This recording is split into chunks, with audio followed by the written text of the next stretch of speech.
Hello students. Today we are going to study the 13th chapter of Aristotle's Poetics. Let us start. As the sequel to what has already been said, we must proceed to consider what the poet should aim at and what he should avoid in constructing his plots, and by what means the specific effect of tragedy will be produced as a sequel to what has already been said. He means to say, as a complement to what has already been discussed, he has already discussed with you some principles of constructing a good tragedy, of composing a good tragedy. And now, these arguments, which he is going to give you in the 13th chapter, they are a sequel to that discussion, they are a complement to that discussion. We must proceed to consider what the poet should aim at. Means, what should be the target of the poet while constructing the plot. He should avoid some things and he should choose some things. So he is in this chapter giving you some examples, some types of plots which should be avoided by the dramatist, and he is giving some plots which should be chosen by the dramatist.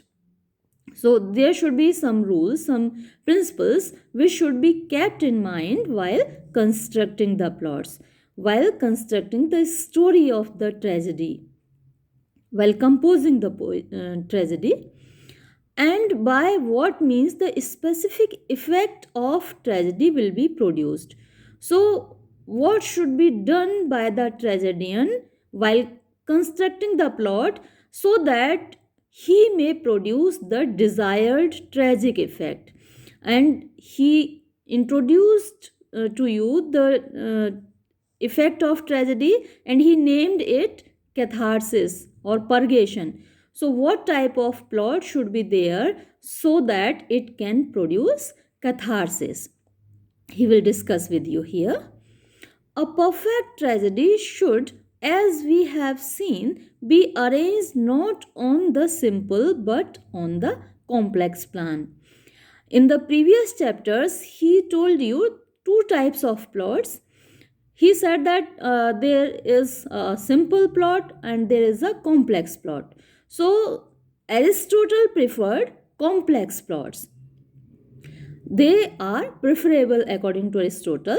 A perfect tragedy should, as we have seen, be arranged not on simple but on the complex plan. So, the plot of a perfect tragedy, of a good tragedy, must be complex, not simple. It should, moreover, imitate actions which excite pity and fear. So, the representation of actions in a perfect tragedy should be the representation of those actions which are able to arouse these two emotions of pity and fear.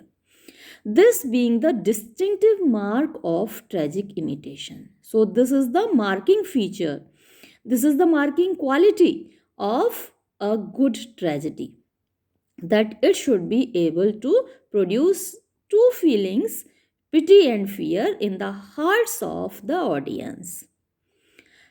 It follows plainly, in the first place, that the change of fortune presented must not be the spectacle of a virtuous man brought from prosperity to adversity.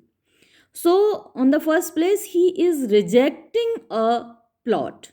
A type of plot which is being rejected by Aristotle is the scene of a virtuous man, a perfect man, a flawless man, a good man, an extremely good man. So, this person who is extremely virtuous, who is flawless, who doesn't have any drawback in his character, this person should not pass from prosperity to adversity, from good fortune to misfortune, from happiness to hardships. No. This type of situation should not be there in the life of a perfect human being, a flawless human being. Why? For this moves neither pity nor fear. The reason is this situation where a perfect human being is passing from good fortune to misfortune, it won't arouse pity or fear in the hearts of the audience. What will it do? It merely shocks us. The audience will be shocked to see that such a perfect human being is suffering. So this type of plot is rejected by Aristotle. Next is nor again that of a bad man passing from adversity to prosperity. The next situation is of a bad man, of a villainous person who passes from adversity to prosperity, means from bad fortune to good fortune, from misfortune to good fortune. So this scene is not tragic. This situation is not tragic. For nothing can be more alien to the spirit of tragedy. So this situation is quite alien to tragedy because there is nothing tragic when a villainous person passes from adversity to prosperity. It possesses no single tragic quality. So, in this situation, there is no tragic quality. This plot is not suitable for a tragedy. It neither satisfies the moral sense nor calls forth pity or fear. So, this situation doesn't satisfy our moral sense. If a bad person passes from misfortune to good fortune, our moral sense is not satisfied. And it doesn't produce pity and fear in the hearts of the audience. Nor again should the downfall of the utter villain be exhibited. If a villain, if a bad person passes from adversity, from prosperity to adversity, means the downfall of a bad person, although it satisfies our moral sense, but again it's not tragic. We feel happy when we witness the downfall of a villain. We feel happy, we don't feel tragic. A plot of this kind would doubtless satisfy the moral sense. So, the downfall of a villain will satisfy our moral sense, but it would inspire neither pity nor fear because we will feel happy. For pity is aroused by unmerited misfortune. When do we feel pity? We feel pity when a person suffers undeservedly. A person who is suffering doesn't deserve it. So then we feel pity. For pity is aroused by unmerited misfortune, means undeserved misfortune. Fear by the misfortune of a man like ourselves. When do we feel fear? We feel fear when a person like us is suffering. We feel that if this person who is just like us, he is suffering in the drama, the same misfortune can take place in our lives also.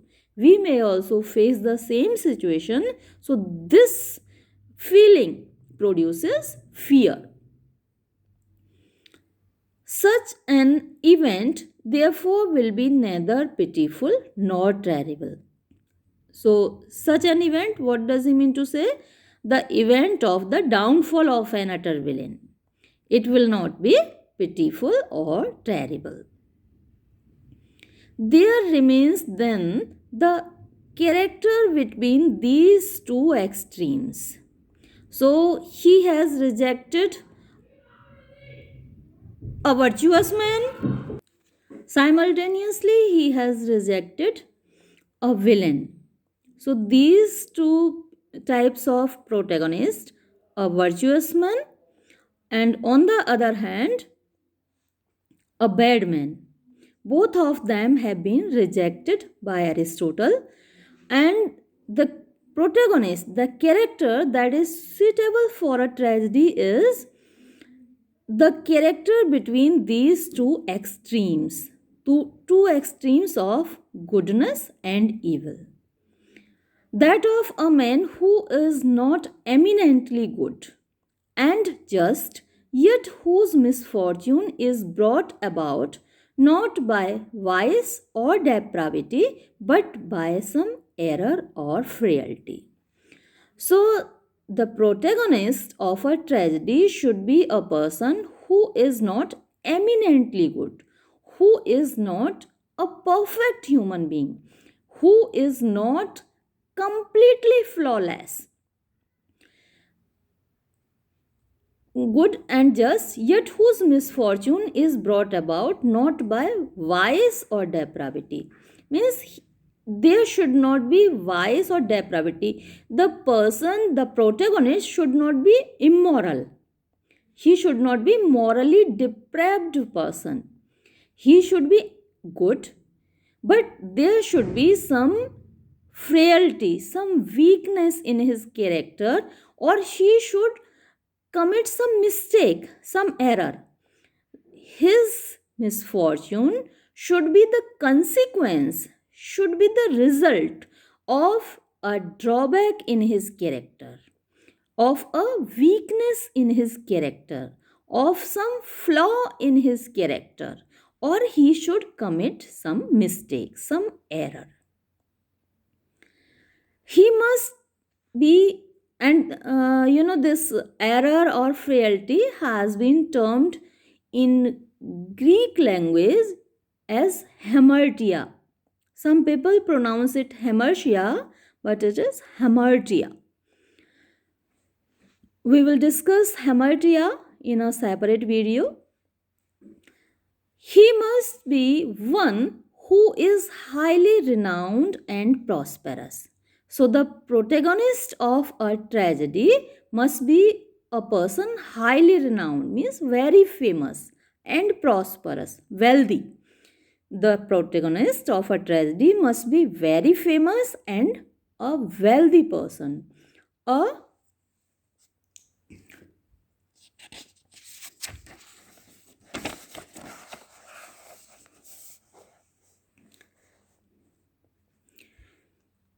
personage like Oedipus, Thyestes, or other illustrious men of such families.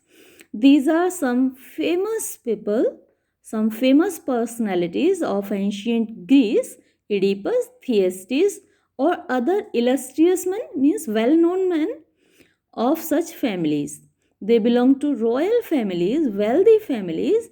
So, the protagonist of a tragedy, according to Aristotle, should be a famous personality, a wealthy personality, a well known personality.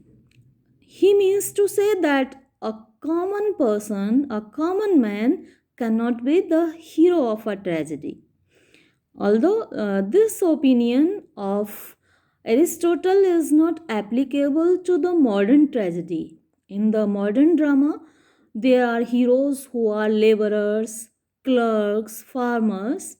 So these principles are not applicable to the modern tragedy. They were applicable to the ancient Greek tragedy. A well constructed plot should therefore be single in its issue rather than double, as some maintain. Aristotle already told you that he likes a single plot. In a tragedy, there should not be two storylines, there should be just one story, there should be just one plot. Dual plot or double plot is not recommended by Aristotle. So, a well constructed plot should therefore be single in its issue. There should be just one conclusion, one ending. rather than double as some maintain. Some critics like those plots who have dual plots, who have double story. The change of fortune should be not from bad to good, but reversely from good to bad.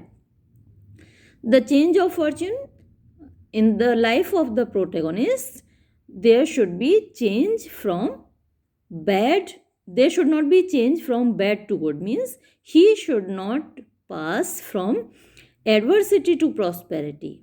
On the other hand, he should pass from prosperity to adversity. If he passes from bad to good or from prosperity to adversity, then the situation would not be tragic. It should come about as the result not of vice but of some great error or frailty. So, the misfortune of the protagonist should be the consequence, should be the result of some error, of some mistake that is committed by him, or frailty. Frailty, weakness. There should be some weakness in his character, and because of that weakness, because of that mistake, there should be misfortune in his life. In a character either such as we have described or better rather than worse. So the protagonist should be a character as has already been described by Aristotle, means famous personality, wealthy personality, well-known personality, royal personality. So the character either such as we have described or better than that. So the protagonist can be better than these personalities and it should not be worse. The practice of the stage bears out our view. Aristotle says that the dramas that are being performed on stage in the contemporary theaters of Aristotle, they prove it. They prove the point of view of Aristotle. At first, the poets recounted any legend that came in their way. Aristotle says that in the beginning, the poets, means the dramatists, they narrated in their tragedies, in their dramas, any legend. Legend are generally those stories which are transferred from generation to generation. So the tragedians, the early tragedians, they borrowed those their plots from those legends which came in their way, which they had received. So they just randomly selected any legend and they composed a tragedy on the basis of, on the ground of that legend. Now the best tragedies are founded on the story of a few houses. But in the contemporary times of Aristotle, the best tragedies are constructed around the selected houses, around the selected persons of selected families, on the fortunes of Acmeon, Oedipus, Orestes, Meleager, Thyestes, Telephus, and those others who have done or suffered something terrible.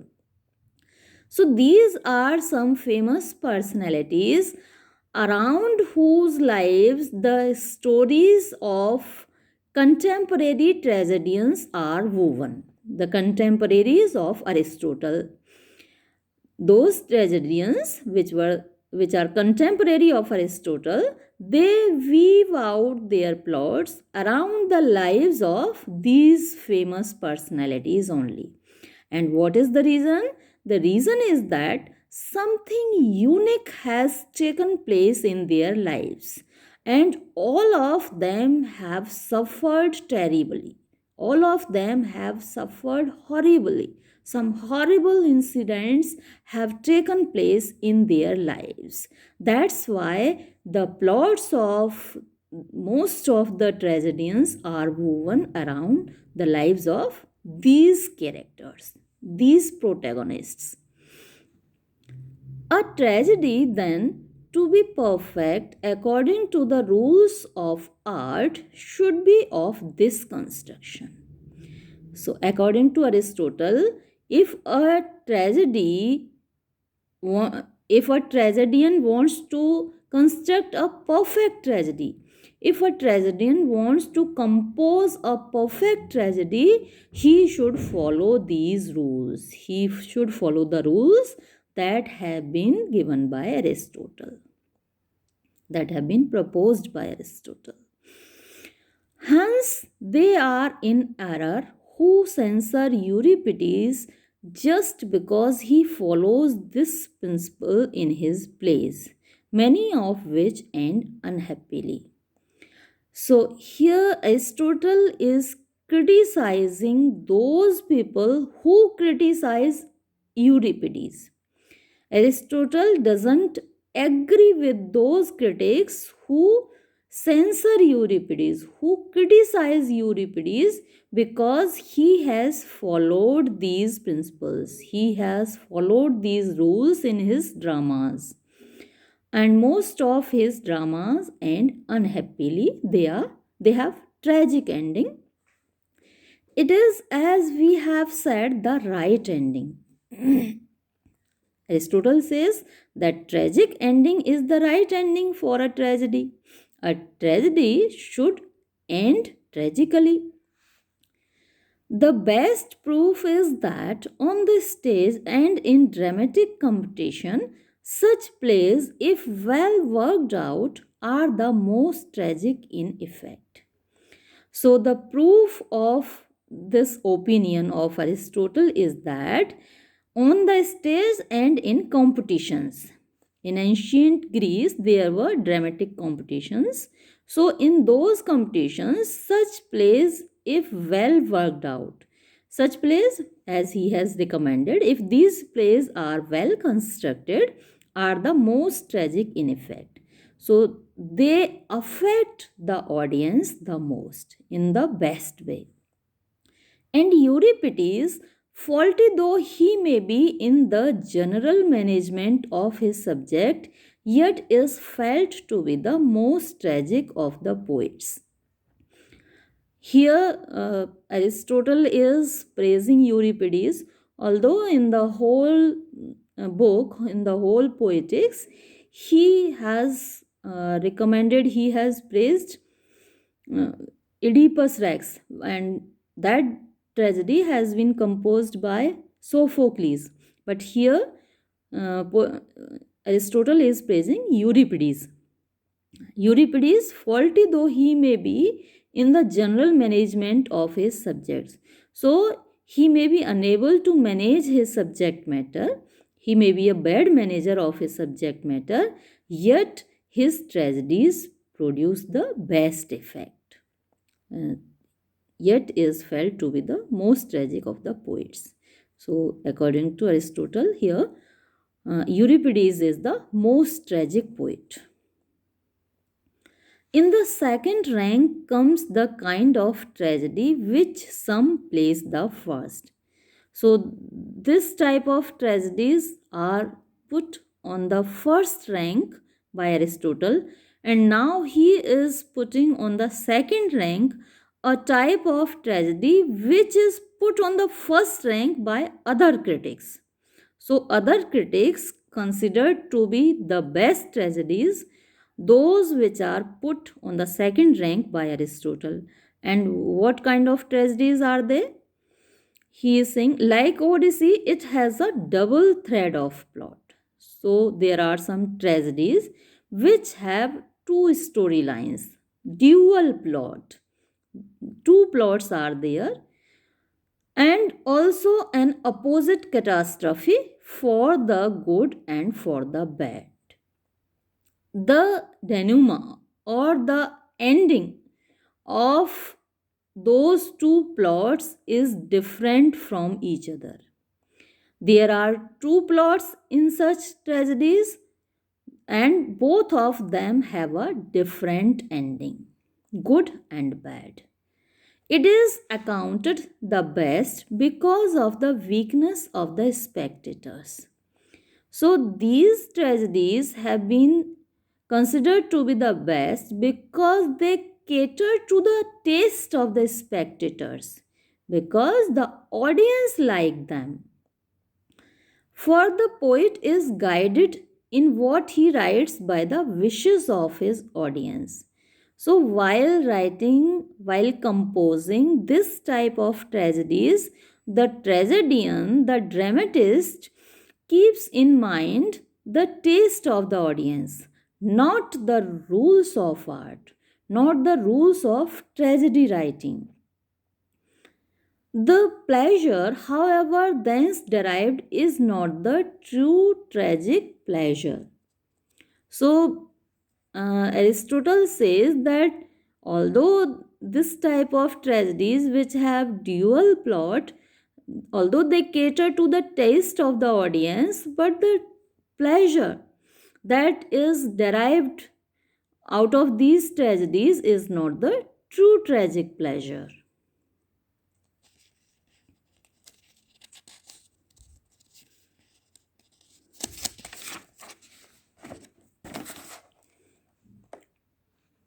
It is proper rather to comedy, where those who in the piece are the deadliest enemies, like Orestes and Aegisthus, quit the stage as friends at the close, and no one slays or slain.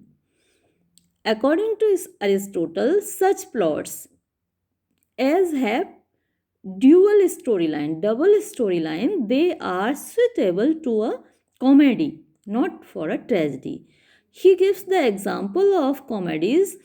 In comedies, what happens?